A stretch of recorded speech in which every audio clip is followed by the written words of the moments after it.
അച്ഛനോട് ചേർന്ന് പ്രാർത്ഥിക്കുക. കർത്താവായ ദൈവമേ,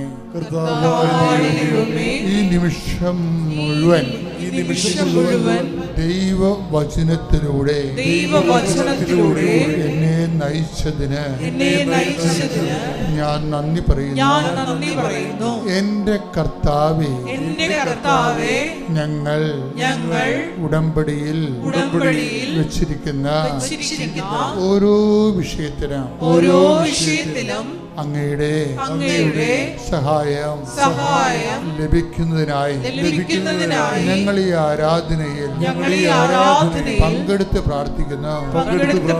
കർത്താവേ, ഞങ്ങളുടെ കഴിവ് കൊണ്ടല്ല,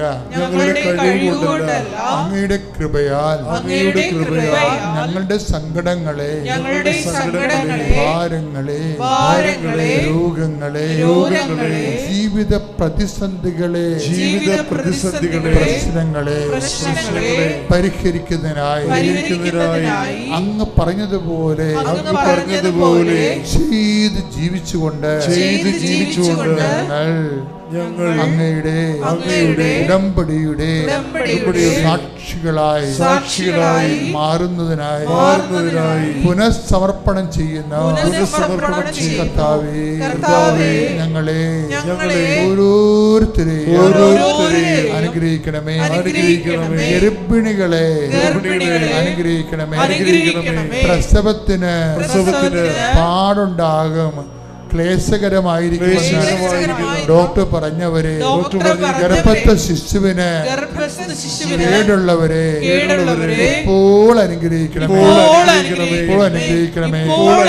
വിവാഹം ഒത്തുവരാത്തവരെ, മക്കൾ ഇല്ലാത്തവരെ, ഭവനരഹിതരെ, ജോലിയും വേലയും കൂലിയുമില്ലാതെ അനുദിന ജീവിതത്തിന് കഷ്ടപ്പെടുന്നവരെ ഏറ്റെടുക്കണമേ. പരിശുദ്ധ പരമദിവ്യകാരുണ്യത്തിന്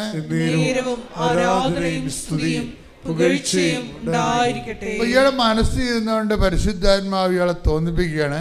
ഇവിടുത്തെ ഫ്ലോ തടസ്സം, ഗ്രേസ് കൃപ തടസ്സം ഓടാൻ കാരണം വൈഫിൻ്റെ സ്നേഹരാഹിത്യമാണ്. വൈഫിനോട് അയാളെ വിളിക്കാൻ പറയാൻ പറഞ്ഞു. എന്നാൽ വൈഫിനോട് പറയണ്ടേ? വൈഫിനോട് പറഞ്ഞില്ല. കാര്യം ദൈവം നമ്മോട് സംസാരിക്കണമെങ്കിൽ സംസാരിക്കാൻ പറ്റിയൊരു ഇൻഫ്രാസ്ട്രക്ചർ നമുക്ക് വേണം, ഒരു ഓപ്പൺനെസ് വേണം. നമ്മൾ ദൈവം പറഞ്ഞാൽ കേൾക്കുമെന്നുള്ളതാണ് വിഷയം. ദൈവം പറഞ്ഞപ്പോൾ വൈഫ് കേൾക്കത്തില്ല, അതൊക്കെ തോന്നിയാണെന്നൊക്കെ പറഞ്ഞ് എഴുതി തള്ളിക്കളയും. പക്ഷെ അയാളെ കേട്ടു. പറഞ്ഞു, നീ നമ്മെ രക്ഷപ്പെടണമെന്നാണ്, നീ അയാളെ വിളിക്കണം. അയാളെ വിളിച്ച് അയാൾ ആക്ഷേപിക്കുകയുള്ളൂ. നിങ്ങൾക്ക് വിളിക്കണേ ഞാൻ വിളിക്കാം എന്നൊക്കെ പറഞ്ഞുകൊണ്ട് ഇവിടെ കുറച്ച് നാൾ കഴിഞ്ഞപ്പോൾ കുറച്ച് ബോധമൊക്കെ വെച്ചപ്പോൾ വിളിച്ചു. പക്ഷേ ആങ്ങളെ എടുത്തില്ല, വൈഫാണ് എടുത്തത്. ആങ്ങളുടെ വൈഫ് എടുത്ത് ഫോൺ എടുത്ത് പറഞ്ഞ്, അപ്പോൾ ഇവള് പറഞ്ഞ് ആങ്ങളൊക്കെ ഒന്ന് കൊടുക്കാൻ പറഞ്ഞു. അപ്പോൾ ഇവർ തമ്മിൽ സ്വരച്ചേർച്ച ഇല്ലാത്ത കാരണം ആങ്ങളുടെ വൈഫ് പറഞ്ഞു അയാൾ ബിസിയാണെന്ന് പറഞ്ഞു. കൊടുത്തില്ല. പക്ഷെ ഇത് അത് ഉടനെ ഈ വൈഫ് ഇയാളോട് പറഞ്ഞു അവർ കൊടുക്കണില്ല എന്ന് പറഞ്ഞു. അപ്പോൾ ഇയാൾ വൈഫിനോട് പറഞ്ഞു, നമ്മളെ സംബന്ധിച്ചുള്ള കമ്മിറ്റ്മെൻറ്റ് ഓവറായി, ഇനിയിപ്പോൾ അയാൾ എടുത്താലും കൊള്ളാം എടുത്തില്ലെങ്കിലും കൊള്ളാം, ഒരു കുഴപ്പമില്ല. എന്താ കാര്യം? കർത്താവ് പറഞ്ഞ കാര്യം നമ്മൾ ചെയ്തു. അവർ ഇല്ലാത്ത എടുക്കാത്ത കാര്യം അവരുടെ കാര്യമാണ്. അതാണ് നിലപാട്, അതാണ് ഉപദേശം, അതാണ് കാറ്റക്കിസം എന്ന് പറയണത്. ആ വിഷയത്തിൽ എന്തൊരു പ്രബുദ്ധനായ ഒരു മനുഷ്യനാണെന്നൊക്കെ. അപ്പോൾ അത് സെക്കൻഡ് പറഞ്ഞ് കഴിഞ്ഞ് കുറച്ച് കഴിഞ്ഞപ്പോൾ തന്നെ ഇയാൾക്ക് ജോലിയായി. 8 മാസം പെൻഡിങ്ങിൽ കിടന്ന സാധനമാണ്. നിങ്ങൾ സാക്ഷ്യങ്ങൾ കേൾക്കണം എന്തിനാണെന്ന് അറിയാവോ? ഇതുപോലെ ഒരു പ്രതിസന്ധി വരുമ്പോൾ നിങ്ങൾക്ക് പരിഹരിക്കാനാവാവുന്ന പ്രശ്നങ്ങളുടെ എവിടെയാണ് അതിൻ്റെ കുഴപ്പങ്ങളെന്ന് നോക്കിയിട്ട് റിപ്പയർ ചെയ്യാൻ വേണ്ടിയാണ് അച്ഛൻ ഓരോ കേസ് സ്റ്റഡി പറയണത്. അല്ല നിങ്ങളെ ആക്ഷേപിക്കാനോ നിങ്ങളെ പ്രകോപിപ്പിക്കാനോ സങ്കടപ്പെടുത്താനല്ല. ഇതൊന്ന് വെച്ച് നോക്കൂ. ഇപ്പോൾ കന്നഡ മാറ്റി വെക്കത്തില്ലേ ആൾക്കാർ? നമ്മൾ കന്നഡ കടയിൽ ചെല്ലുമ്പോൾ എന്നെ ഈ ജോമോളും മനോജും കൂടി പറ്റിച്ചിരിക്കുകയാണ്. എൻ്റെ കണ്ണട ഒരു സ്വർണ്ണ കണ്ണടയായിരുന്നു, സ്വർണ്ണമല്ല മറ്റേ. ഇപ്പം മൂക്ക് കറക്കാൻ തുടങ്ങി. അപ്പം നിങ്ങളാണ് എൻ്റെ കൂടെ ഉള്ളത്. ഞാൻ പറഞ്ഞു മൂക്ക് കറക്കണമല്ല എന്ന് പറഞ്ഞു. അപ്പോൾ മനോജ് പോയി കണ്ടുപിടിച്ചതാണ് ഈ കറുത്ത കണ്ണട. ഇപ്പം ഞങ്ങൾക്ക് ഇത് ഞാൻ മുമ്പത്തേക്കാൾ വയസ്സനായല്ല എന്ന് ഓർത്ത്. ഇവർ പറഞ്ഞു മുമ്പത്തേക്കാൾ ചെറുപ്പമായത്. എന്തും ആയിക്കോട്ടെ. അപ്പോൾ ഈ നമ്മൾ കണ്ണടക്കട ചെല്ലുമ്പോൾ നമ്മുടെ കണ്ണിന് അവർ ഓരോരോ ലെൻസ് തരും. അപ്പം നമുക്ക് എല്ലാ ലെൻസും നമ്മൾ എടുക്കത്തില്ല, നമുക്ക് പറ്റണ ലെൻസ് മാത്രമേ നമ്മൾ എടുക്കത്തുള്ളൂ. അപ്പം ഞാൻ നിങ്ങൾക്ക് ഓരോ ലെൻസ് തന്നുകൊണ്ടിരിക്കുകയാണ്. നിങ്ങളുടെ വിഷയം ഇതാണെങ്കിൽ മക്കൾ ഇങ്ങനെ സെറ്റ് ചെയ്യാൻ പറയും. അതാണ് ഞാൻ ഉദ്ദേശിക്കുന്നത്. അല്ല നിങ്ങളെ ആക്ഷേപിക്കാനെ പറ്റി കളിയാക്കാനൊന്നുമല്ല ഉദ്ദേശിക്കുന്നത്. ഇത് നിങ്ങളുടെ പ്രശ്നം ഇതാണെങ്കിൽ മക്കൾ ഇത് പോയി സെറ്റ് ചെയ്യാൻ പറയും. നമ്മുടെ കേസ് സ്റ്റഡിയാണ്, നമ്മുടെ ഓരോ സാക്ഷ്യവും കേസ് സ്റ്റഡിയാണ്. ഇപ്പം എന്തുകൊണ്ടാണ്, അതായത് വചനമെന്ന് പറയണത് ഒരു വല്ലാത്ത ഒരു സംഭവമല്ലേ. വചനത്തോട് വലിയ ഒരു പ്രണയബന്ധം ഉണ്ടാകണം വചനത്തോട്. അപ്പം നിങ്ങൾക്ക് ദൈവം നിങ്ങളുടെ കൂടെയുള്ള പോലെ നിങ്ങൾക്ക് ഫീൽ ചെയ്യും. നീ നടക്കേണ്ട വഴി നിൻ്റെ മുഖത്തേക്ക് ഉപദേശിക്കും. ഞാൻ നിങ്ങളോട് പറഞ്ഞില്ലേ, ചില സമയത്തെങ്കിലും നെടുമ്പാശ്ശേരി നമ്മൾ കാര്യം പറയുമ്പോൾ അച്ഛൻ എന്താ പറഞ്ഞത്, ഒത്തിരി പേര് വന്ന് കൊണ്ടുവന്നാക്കാനും വരുമ്പോൾ തിരിച്ച് കൊണ്ടുപോകാനും ഒത്തിരി പേര്. ഏതെങ്കിലും ഒരു കാലത്ത് നമ്മൾക്ക് ആരും കൊണ്ടുവന്നാക്കാൻ ഉണ്ടാകാത്തൊരു സമയമുണ്ട്. ആരും കൊണ്ടുപോകാനും ഒരു സമയമില്ല. നമ്മൾ ഒറ്റക്ക് വരണം, ഒറ്റക്ക് പോകണം. എന്നാൽ പിന്നെ എന്തുകൊണ്ട് ഇന്ന് അത് ആയിക്കൂടാ? എന്നെങ്കിലും നമ്മളിത് ഫേസ് ചെയ്യേണ്ടി വരും. എന്നിട്ടാൽ വീട്ടിൽ പോയി ആൾക്കാർ തല്ലിക്കൊള്ളണമെന്നല്ല ഞാൻ പറയണത്. നിങ്ങൾ ദൈവം മാത്രമേ നിങ്ങൾക്കുള്ളൂ എന്ന് നിങ്ങളുടെ മനസ്സിനെ പഠിപ്പിക്കണം. ഓക്കെ അല്ലേ? അത് കറക്റ്റാണ്. എന്താ ഗുണമെന്നറിയാവോ?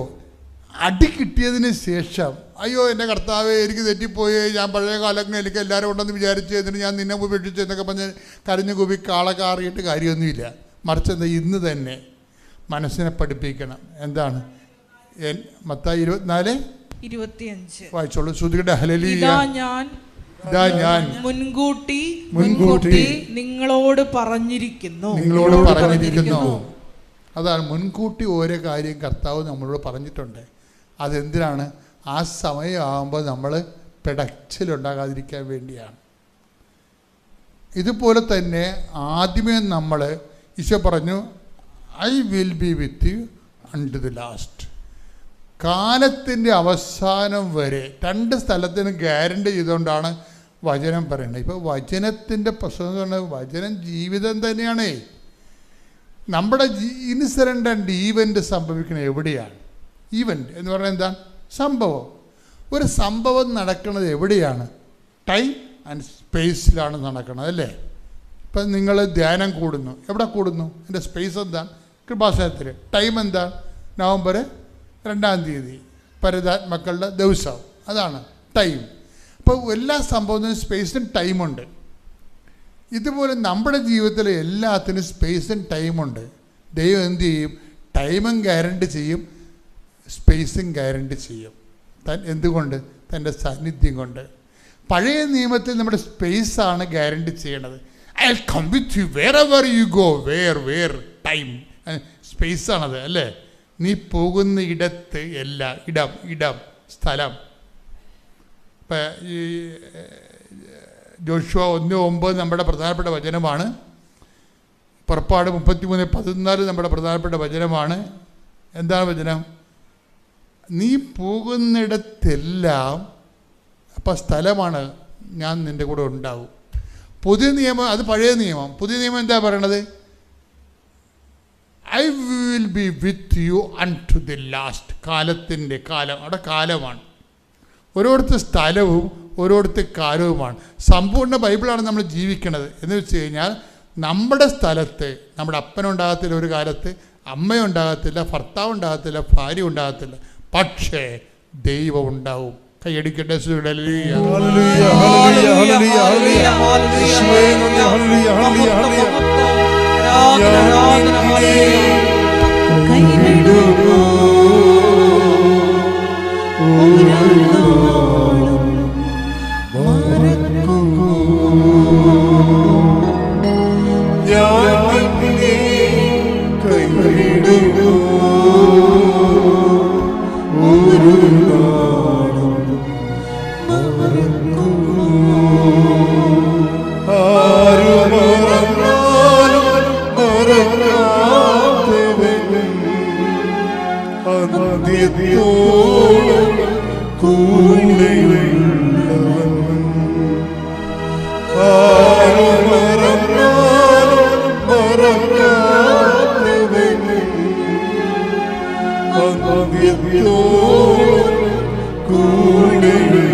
ഒന്ന് ഉടമ്പടി വിശ്വസിക്കണം.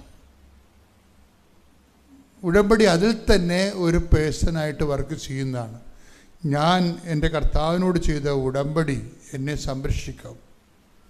രണ്ടാമത്തത്, നമ്മൾ ഉടമ്പടിയിലാണെന്നുള്ളത് ദൈവത്തെ വിശ്വസിപ്പിക്കണം. ഇപ്പം ഗോകുകൃഷ്ണയുടെ സംഭവം എന്താ? അച്ഛൻ മുമ്പ് നിങ്ങളോട് പറഞ്ഞില്ലേ, ചില സമയത്ത് ജീവിതത്തിൽ നെഗറ്റീവ് എക്സ്പീരിയൻസ് ഉണ്ടാവും.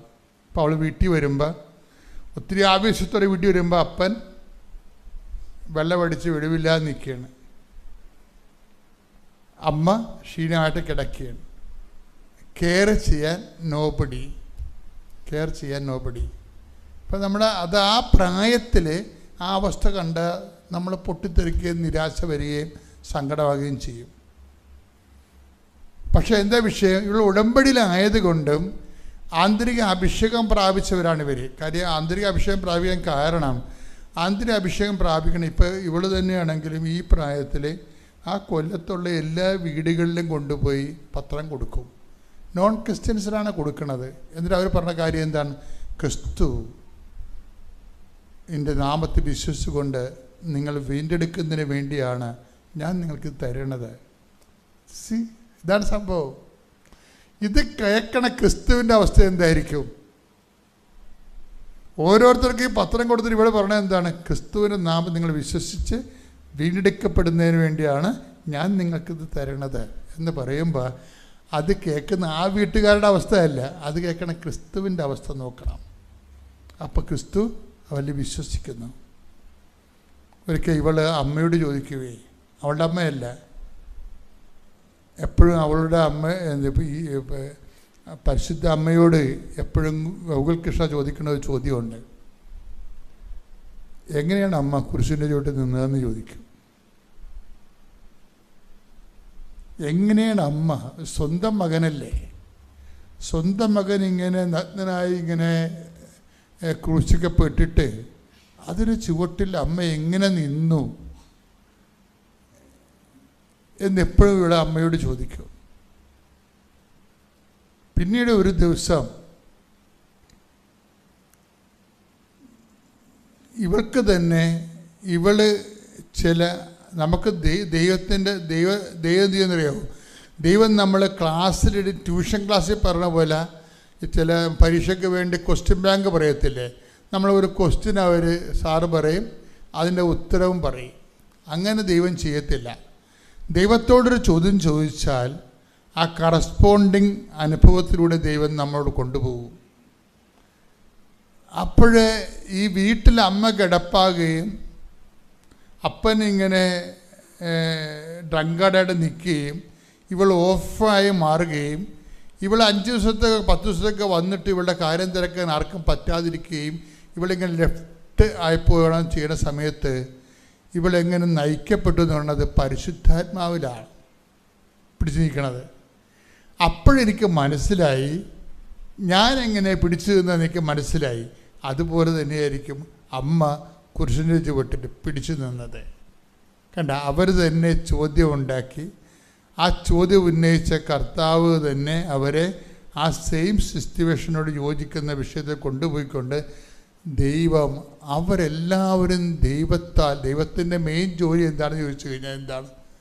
6:45 യോഹന്നാൻ്റെ സുവിശേഷം. അവരെല്ലാവരും ദൈവത്താൽ പഠിപ്പിക്കപ്പെടും Take the word of God. ശ്രുതികട ഹല്ലേലൂയ.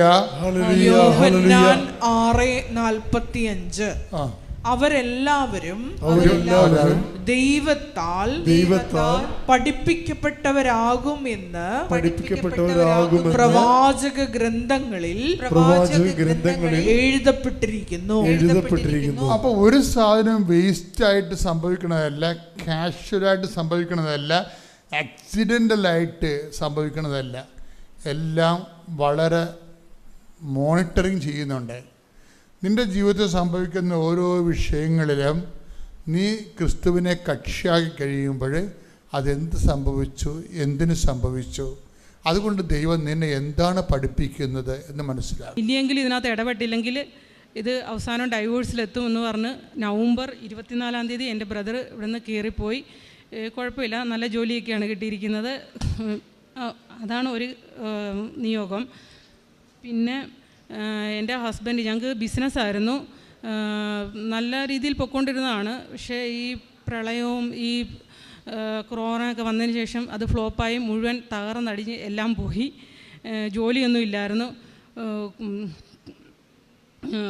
അതിനുശേഷം ഒരു ജോലിക്ക് വേണ്ടി ഒരുപാട് ശ്രമിച്ചു. കാരണം ഈ ബിസിനസ്സിന് വേണ്ടി എടുത്തിരിക്കുന്ന ലോണുകൾ എല്ലാം കൂടി ആയിട്ട് ആകെ സാമ്പത്തികമായിട്ട് ഭയങ്കര ഞെരുക്കത്തിലായിരുന്നു. അതിനുശേഷം എൻ്റെ പ്രാർത്ഥനയുടെ ഫലമായി ഒരു ജോലി കിട്ടി. എറണാകുളത്താണ് കിട്ടിയത്. പക്ഷേ അത് പോകാൻ വളരെ ബുദ്ധിമുട്ടുമായിരുന്നു, ഇതായിരുന്നു. അത് കഴിഞ്ഞ് പിന്നീട് അതല്ല, ഞാൻ രാവിലെ എഴുന്നേറ്റ് വേണമായിരുന്നു എല്ലാം ചെയ്യാൻ. ആ സമയത്ത് ഈ പ്രദക്ഷിണ പ്രാർത്ഥനയൊക്കെ ഞാൻ അടുക്കളയിൽ നിന്ന് വേണ്ടി ചെയ്യാൻ. അപ്പോൾ എനിക്കത് മാത്രമല്ല, ഞാൻ മുടങ്ങാതെ കുർബാന കാണുന്ന ഒരാളാണ്. അപ്പോൾ എനിക്ക് അതൊന്നും അങ്ങോട്ട് കറക്റ്റായിട്ട് ചെയ്യുന്നുണ്ട്, ലൈവായിട്ട് കാണാൻ പറ്റുന്നൊന്നുമില്ല. അത് കാരണം എനിക്ക് വളരെ വിഷമമായിരുന്നു. അത് കാരണം ഞാൻ മാതാവിനോട് പറഞ്ഞു, മാതാവ് ഇത് ഏറ്റവും നല്ല വേറൊരു ജോലി കൊടുത്താൽ വളരെ ഉപകാരമായിരുന്നു പറഞ്ഞ് മാതാവിനോട് ഞാൻ പ്രാർത്ഥിച്ചു. അങ്ങനെ മാതാവ് തൊട്ടടുത്ത് തന്നെ ഒരു ജോലി, 10 മിനിറ്റ് പോയാൽ മതി, നല്ലൊരു ജോലിയൊക്കെയാണ് കിട്ടിയിരിക്കുന്നത്, ഒരു കുഴപ്പമില്ല. പിന്നീട് ഞങ്ങൾക്കൊരു സ്ഥലം വിൽക്കാൻ കിടക്കുന്നത്, അത് ഞങ്ങളുടെ ആധാരത്തിൽ കിടക്കുന്നത് കരയെന്നാണ് കിടക്കുന്നത്. ഈ കരപ്രദേശമല്ല, ഇത് പാടം എന്നാണ് കിടക്കുന്നത്. അതൊന്ന് മാറ്റി കിട്ടാൻ വേണ്ടി 1.5 വർഷത്തോളം എൻ്റെ ഹസ്ബൻഡ് കയറി ഇറങ്ങിയിട്ട് എത്ര ശ്രമിച്ചിട്ടും അത് ശരിയാകുന്നില്ല. ഒരു ദിവസം ഹസ്ബൻഡ് എന്നോട് പറഞ്ഞു, നമുക്ക് എന്നെയും കൂട്ടിയാണ് പോയത്. ഞാൻ അവിടെ ചെന്നപ്പോൾ എൻ്റെ പോക്കറ്റിൽ ഈ ഉടമ്പടി ഉപ്പ് ശരിക്കും കുറച്ചേ ഉള്ളായിരുന്നു എൻ്റെ കയ്യിൽ ഇവിടുന്ന് തരുന്ന മെഴുകുതിരി, ഉടമ്പടി ഇതിനകത്ത് തന്ന മെഴുകുതിരി ഞാൻ കളയത്തില്ലായിരുന്നു. പച്ചയും നീലയും ഉണ്ടായിരുന്നു, അത് ഞാനെടുത്ത് എൻ്റെ പോക്കറ്റ് ഇട്ട്. ഇത് രണ്ടും ഞാൻ ആ സ്ഥലത്ത് കൊണ്ട് ഇടുകയും 1 മണിക്ക് പോയ അതാണ് ഞങ്ങൾ. 5 മണിയായപ്പോൾ അതിൻ്റെ മുഴുവൻ കാര്യങ്ങളും ശരിയായി. ആ സ്ഥലം പോക്കുവര ചെയ്ത് ഒരു കുഴപ്പമില്ലാതെ ഇപ്പം നിൽക്കുന്നു. പിന്നീട് ഞങ്ങളുടെ കടയിൽ നിന്നൊരു സ്റ്റാഫ്, ആ കൊച്ച് ഡെലിവറിക്ക് വേണ്ടി വീട്ടിൽ വന്നതാണ്. അന്നേരം അതിൻ്റെ സ്വർണ്ണം മുഴുവൻ എൻ്റെ വീട്ടുകാരെടുത്തു. തിരിച്ചു പോകാൻ പറ്റാത്ത അവസ്ഥയാണ്. ഹസ്ബൻഡ് പറഞ്ഞു സ്വർണ്ണമില്ലാതെ തിരിച്ച് വീട്ടിലോട്ട് വരണ്ടെന്നാണ് പറഞ്ഞത്. അപ്പോൾ അത് ഭയങ്കരമായിട്ട് അവർ വളരെ പാവങ്ങളാണ്, സാമ്പത്തികമായിട്ട് അത് തിരിച്ചു പോകാൻ പറ്റത്തില്ല, കാരണം അത് കൊടുക്കാനില്ല അവരുടെ കയ്യിൽ. ഞാൻ അതിനെ ഇവിടെ പറഞ്ഞു വിട്ട് അതിവിടെ വന്ന് ഉടമ്പടി എടുത്ത് പ്രാർത്ഥിച്ച് 2 ആഴ്ച, 8 വർഷമായിരുന്നു വീട്ടിൽ നിൽക്കാൻ തുടങ്ങിയിട്ട്. 2 ആഴ്ചയ്ക്കും ഹസ്ബൻഡ് വന്ന് വിളിച്ചുകൊണ്ട് പോവുകയും ഒരു സുഖമായിട്ട് ജീവിക്കുകയും ചെയ്യുന്നു. പിന്നെ എൻ്റെ ഒരു കൂട്ടുകാരി ഈ 2 മാസം മുന്നേ ആക്സിഡൻറ്റ് പറ്റി കോമായിലാണ്. ഒരു ചെറിയ ശ്വാസം മാത്രമേ ഉണ്ടായിരുന്നുള്ളൂ. ആൾ മരിച്ചു പോകുന്നത് തന്നെയാണ് ഡോക്ടേഴ്സ് എല്ലാം പറഞ്ഞത്. കാരണം അത്ര ക്രിട്ടിക്കലാണ്. കാരണം ഒരു തൊണ്ടയ്ക്കൊരു ശ്വാസം മാത്രമേ ഉള്ളായിരുന്നു. കാരണം അത്രയാണ്. ഞാൻ ഇവിടെ ലൈറ്റ് ക്യാൻഡിൽ പ്രയർ ഇട്ട് പ്രാർത്ഥിച്ചു, ഇവിടെ പ്രാർത്ഥനാ സഹായത്തിന് വിളിച്ചു പറഞ്ഞു. പിന്നെ എല്ലാ ദിവസവും മെസ്സേജ് അയക്കുകയും പ്രാർത്ഥിക്കുകയും എല്ലാ ദിവസവും പ്രാർത്ഥിക്കുകയും ചെയ്തു. ഇപ്പോൾ നല്ല മാറ്റമുണ്ട്. കാലൊക്കെ ആണെങ്കിൽ ആൾക്കാരെ തിരിച്ചറിയുന്നുണ്ട്. ഒരുപാട് മാറ്റങ്ങളുണ്ട്. അവൾ 3 കുഞ്ഞ് കുട്ടികളാണ് അവൾക്കുള്ളത്. അവൾ ജീവിതത്തിലേക്ക് തിരിച്ചു വരാൻ എല്ലാവരും അവൾക്ക് വേണ്ടി പ്രാർത്ഥിക്കണം. പിന്നെ പ്രേക്ഷിത പ്രവർത്തനങ്ങളെന്ന് പറഞ്ഞു കഴിഞ്ഞാൽ ഞാൻ പത്രം കൊടുക്കുന്നുണ്ട്. പിന്നെ ചോറ് ഗവൺമെൻറ് ഹോസ്പിറ്റലിൽ കൊടുക്കാറുണ്ട്. രോഗികൾക്ക് ഞാൻ ഭക്ഷണം വാങ്ങിച്ചു കൊടുക്കാറുണ്ട്. പിന്നെ ഞങ്ങളുടെ അടുത്ത് ഒറ്റയ്ക്ക് താമസിക്കുന്നവർക്ക് ഞാൻ ഇടയ്ക്ക് പോയി അവരെ കാണുകയും സംസാരിക്കുകയും അവർക്ക് വേണ്ട ഇതൊക്കെ ചെയ്തു കൊടുക്കാറുണ്ട്. ഓൾഡ് ഏജ് ഹോം സന്ദർശിക്കാറുണ്ട്. ഒരുപാട് അനുഗ്രഹങ്ങളാണ് മാതാവിൽ നിന്ന് എനിക്ക് കിട്ടിയത്. ഉടമ്പടി എടുത്ത ഉടനെ ഒന്നും നടന്നില്ലെങ്കിലും അന്ന് തൊട്ട് ഇന്ന് വരെ എന്നെ താങ്ങി നിർത്തുന്ന 2 കൈകളാണ് ഞാൻ കണ്ടത് എന്നും. കാരണം ഉടമ്പടി എടുത്ത് 2 മാസം കഴിഞ്ഞപ്പോൾ ഞാൻ മാതാവിനെ നോക്കി കരഞ്ഞ് ഞാൻ പറഞ്ഞു, ഇത് ഒന്നും നടന്നില്ലല്ലോ എന്ന് പറഞ്ഞു. അപ്പോൾ മാതാവ് എനിക്ക് കാണിച്ചെന്ന 2 വചനങ്ങളാണ്. ഒന്ന്, അവൻ പറയുന്ന പോലെ നീ ചെയ്യുക. 2, ഞാൻ ചെയ്യുന്നതൊന്നും ഇപ്പോൾ നീ അറിയില്ല, എന്നാൽ നീ പിന്നീട് അറിയും. പക്ഷേ എനിക്ക് ആ വചനത്തിൽ ഉറച്ച വിശ്വാസം ഉണ്ടായിരുന്നു. പിന്നീടെന്നുള്ള വാക്ക് അത് എപ്പോഴും എൻ്റെ മനസ്സിൽ കിടപ്പുണ്ടായിരുന്നു. ഇങ്ങോട്ടിങ്ങോട്ട് വരുന്തോറും ഓരോരോ കാര്യങ്ങളും എല്ലായിടത്തും മാതാവിൻ്റെ ഒരു സാന്നിധ്യം ഞാൻ കണ്ടു. അതുപോലെ തന്നെ പ്രാർത്ഥന എന്ന് പറഞ്ഞാൽ ഹസ്ബൻഡ് ആദ്യമൊക്കെ ഈ ബിസിനസ് തുറന്നോടെ ഭയങ്കര മദ്യപാനമൊക്കെ ആയിട്ട് എന്നോട് പ്രാർത്ഥിക്കേണ്ടെന്ന് പറഞ്ഞു. പക്ഷേ ഞാൻ ഒരിക്കൽ പോലും പ്രദക്ഷിണ പ്രാർത്ഥനയും ഉടമ്പടി പ്രാർത്ഥനയും ചൊല്ലാതിരുന്നിട്ടില്ല. പിന്നെ ആരാധന 2019 തൊട്ട് ഈ കഴിഞ്ഞ ദിവസം വരെയുള്ള ആരാധന ഒരെണ്ണം പോലും ഞാൻ മുടക്കാറില്ല. അത്ര നല്ല കാര്യങ്ങളാണ്. അച്ഛൻ്റെ ടോക്കും വിജയകുമാർ സാറിൻ്റെ ടോക്കും എല്ലാം കൃത്യമായിട്ട് കാണാറുണ്ട്. അതിൽ നിന്നോടൊക്കെ ഒരുപാട് മുന്നോട്ട് പോകാനും നന്നായി ഒരുപാട് കാര്യങ്ങൾ അറിയാനും എന്താ പറയുക, അമ്മ കൂടെ ഉള്ളത് കൊണ്ടൊരു ഭയങ്കര ധൈര്യമാണ്. എവിടെ പോയാലും ധൈര്യമാണ്. എന്ത് വന്നാലും അമ്മ കാത്തു സംരക്ഷിക്കുന്നുള്ളൊരു വിശ്വാസം, ആ വിശ്വാസത്തിലാണ് മുന്നോട്ട് പോകുന്നത്. തുടർന്നും ഈ മരണം വരെ ഉടമ്പടിയിൽ ജീവിക്കണമെന്നാണ് ഞാൻ ആഗ്രഹിക്കുന്നത്. അമ്മ തന്ന എല്ലാ അനുഗ്രഹങ്ങൾക്കും ഒരു നന്ദി എന്ന് പറഞ്ഞാൽ 1 കോടിയോ 2 കോടിയോ ഒന്നും പറഞ്ഞാൽ നന്ദിക്ക് അപ്പുറമുള്ളൊരു വാക്ക്. അത് പറഞ്ഞാൽ മാത്രമേ അമ്മ ഇതുവരെ തന്ന അനുഗ്രഹങ്ങൾക്കും തന്നുകൊണ്ടിരിക്കുന്ന അനുഗ്രഹങ്ങൾക്കും തരാനിരിക്കുന്ന അനുഗ്രഹങ്ങൾക്കും എല്ലാം നന്ദിക്ക്